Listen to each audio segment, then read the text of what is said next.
ke dunia akhirat lo ya. Ini nama-nama maling beneran maling. Balikin duit.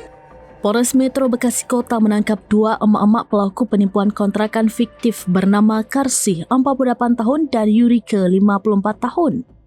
Sebanyak 6 unit kontrakan di Kelurahan Jaka Sampurna, Kecamatan Bekasi Barat, Kota Bekasi, Jawa Barat dijual Karsih dengan bantuan Yurike sebagai bagian pemasaran.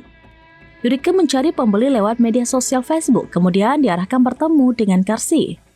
Karsih selaku pemilik kontrakan meyakinkan korban dengan menghadirkan notaris dan memberikan dokumen kirik palsu. Hal tersebut dilakukan berulang kali sejak tahun 2023 hingga korban penipuan mencapai 77 orang. Kasus terungkap pada September 2024 setelah korban menyadari kontrakan dijual ke banyak orang. Karsih sempat buron dan rumah kontrakan dijadikan pelampiasan para korban dengan dipenuhi coretan. Warga tidak menyangka Karsih menjadi otak penipuan kontrakan fiktif karena tidak pernah menunjukkan gelagat mencurigakan dan aktif dalam kegiatan RT. Sehari-hari Karsih merupakan ibu rumah tangga yang tinggal bersama suami dan anaknya. Kapolres Metro Bekasi Kota, Kombes Kusumo Wahyu Bintoro, mengatakan Yurike ditangkap di rumahnya di Bekasi pada Kamis 24 Juli 2025. Sementara Karsih diamankan di Jalan Insinyur Haji Juanda nomor 18, Kecamatan Cilacap Utara, Kabupaten Cilacap, Jawa Tengah pada Sabtu 19 Juli 2025.